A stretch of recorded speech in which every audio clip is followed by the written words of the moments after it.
Yan po, good morning. 6:45 na. At baba muna ako kasi bibili ng ng almusal. Kasi yung rasyon para sa isang tao lang naman yung rasyon dito. Para sa pasyente. Yung anak ko, tulog. Pabalik-balik yung sinat niya. Kahapon okay na sana. Tapos kagabi, tumaas na naman. Ngayon, okay na naman ngayong umaga. Sabi ng doktor, hindi pa raw kasi na uubos yung yung nakita nilang ano ba yun na? Infection. Yung infection. Kaya ganun daw yun, epekto pa raw yun. Kaya kailangan antibiotic tapos maraming tubig. Yun ang medyo matagal pa siguro. Hindi pa rin makalalabas kayong yung lungs. Antay-antay na lang.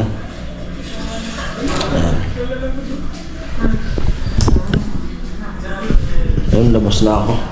At nanonood sila mismo itong kay Gio.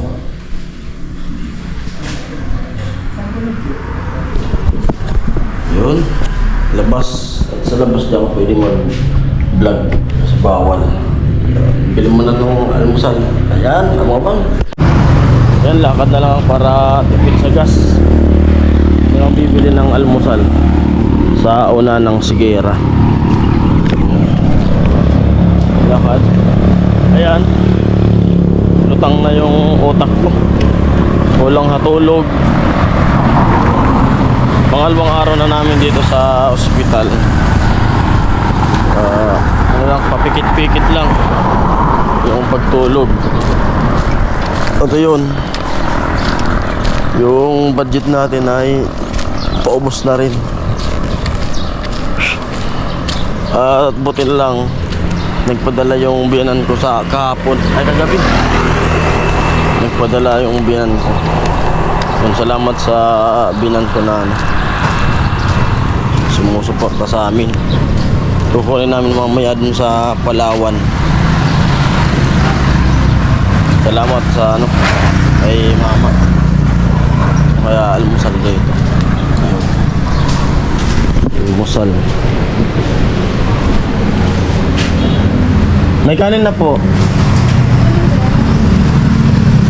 Kanin? Tatlo. Pwede mag-vlog? Balo.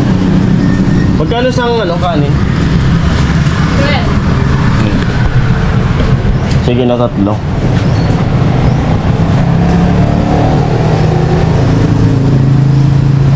Magkano sa hotdog? Magkano sa hotdog? 50. Dito sa pansit? 50. Ano sahog nito? Sige. Sige.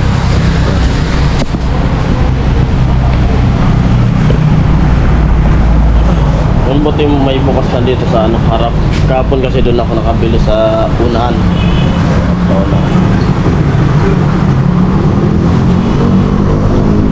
Bukas na dito sa harap. At mamaya baka mag-aasikaso kami nung papel ni Mrs. para sa PhilHealth. Sasaglit muna kami dun sa amin, dun sa bahay. At tumawag si Pula sa akin. Tumawag si Pula. Sinabihan ko na rin isang hotdog tsaka isa nito, isang pansit, dalawang itlog. Tinawagan ko si Pula na magsaing sila tapos magluto ng pang-ulam para dadaanan namin ni Mrs. kasi kuha kami ng gamit, mga damit ni baby saka damit namin kasi ubos na. At yung labahan nadali namin. Opo. Ba't yung extra ho? Hey kayo. Hey! Go! What's up?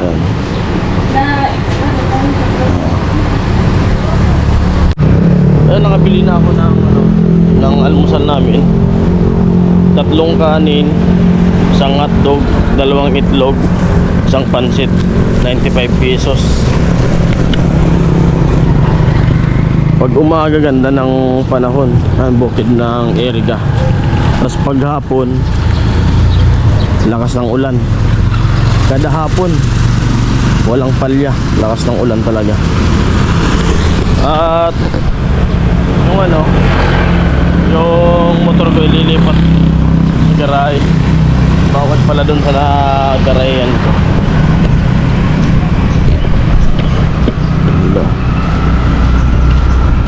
Yan lang kami sa kanto na yan.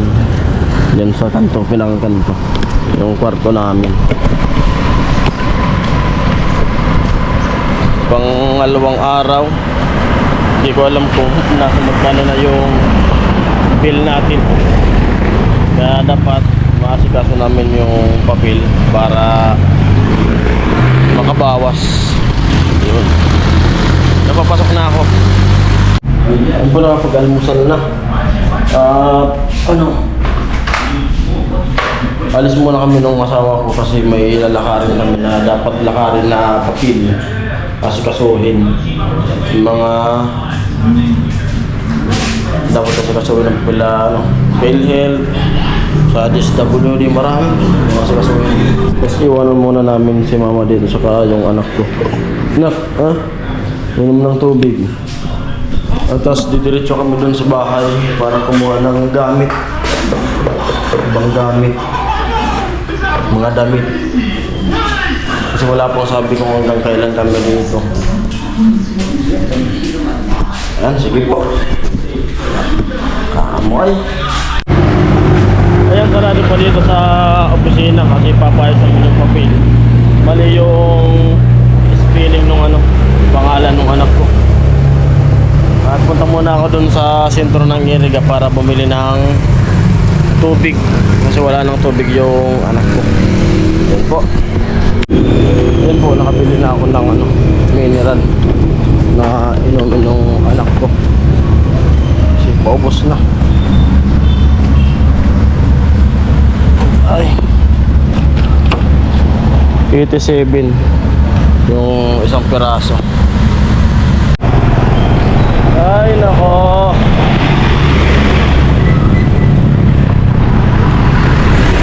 Tagal gumaling.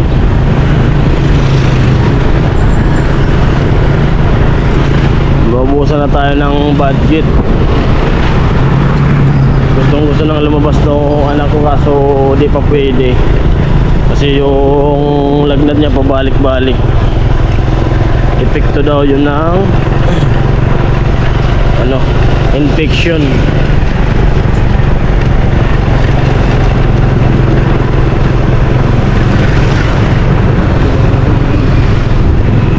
Yun nga, basta tiwala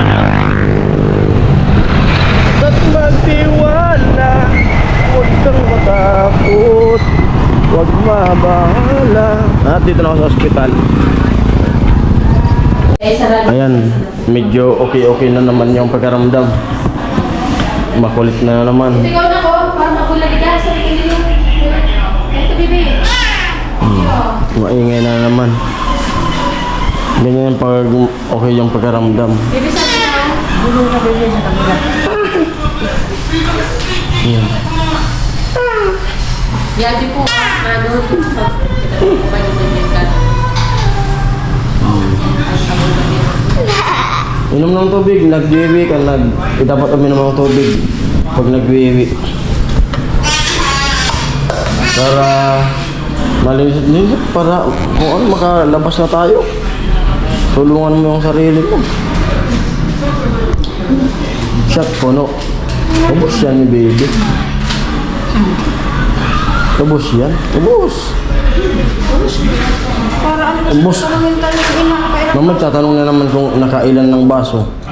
Dami mo. Hindi na. Handaan mo, ikaw ang sasabihin mamaya pa.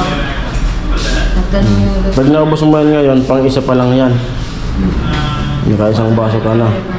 bibilang mo yun. Pag isa mo yan ngayon na araw, pag isang baso, pakita ko yung video dun sa doktor. Kaya nagtatanong kung nakailang baso sa isang araw. Pang isa. Ayan po, papunta na kami ng bato ng asawa ko para magkasikaso nung sa PhilHealth. Kaso, ang problema, sabi dun sa ospital, baka raw di tanggapin yung ano namin, yung birth certificate ng anak ko. Kasi wala pa siyang PSA. Kaya tatry muna namin, magtatanong kami sa DSWD kung pwede yung birth certificate at saan na pwede para di tayo mahirapan. Kasi matagal pa yan kung kukuha ng ng PSA. Kailangan natin appointment.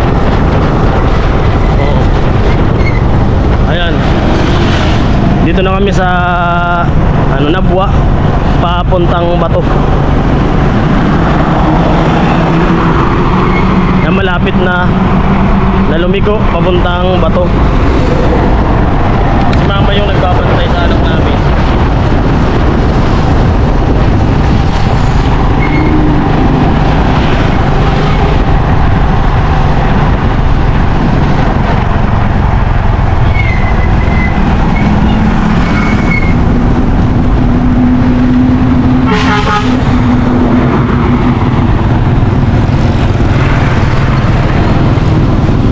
Ayan na. Dito na kami sa papuntang Bato. Ayan po, pupunta kami muna sa dito na kami galing sa munisipyo. Pupunta kami dun sa barangay namin para kumuha ng indigency. Ayan. Ayan po, galing na kami dun sa dun sa bahay namin. Kumuha kami ng mga gamit tsaka pagkain para makatipid. Nagsayang muna sila papa dun sa ng kanin tapos nagluto. Bumalik kami dito sa Bato ulit. Kasi bukas maaga kami, pupunta kami ng Naga para kumuha ng PhilHealth sa anak ko, para yun nga, kailangan kumpletuhin yung mga papel para kung yung babayaran mabawasan. Kasi kung di kami maglalakad yan, wala talagang ibabayad kung magkano yung bill. Wala kaming perang sapat. Kung mabawasan, wala, matiran lang ng konti, pwede tayong makahiram ng pambayad. Ayun lang. Si Mrs. nandun na sa sa PhilHealth. Ayun po, magandang tanghali mga par. Galing na kami dun sa Bato, sa munisipyo. At dito na kami ngayon sa Nabwa, PhilHealth Nabwa. Yan. Nandiyan na sa loob yung asawa ko.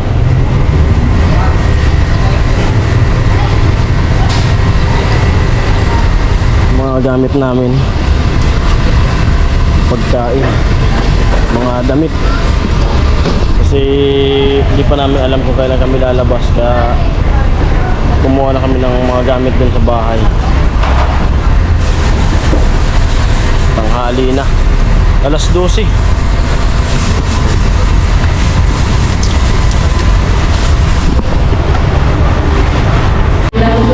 Ano pa, dito na kami sa hospital ulit, dito na sa loob.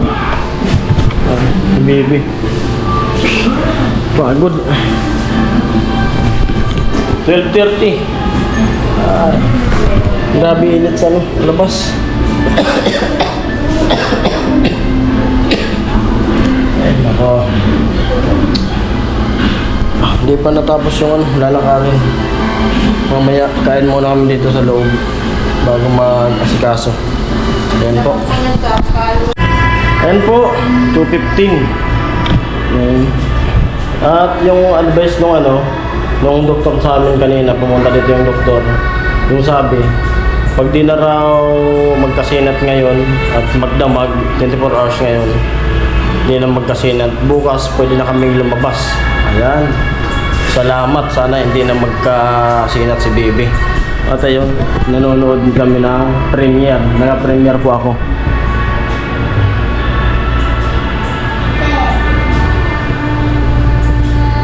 Magaling ka na, nak? Ready ka nang lumabas tayo? Ready na? Ayaw mo nang lumabas? Ha? Ayan po. Yung vlog natin.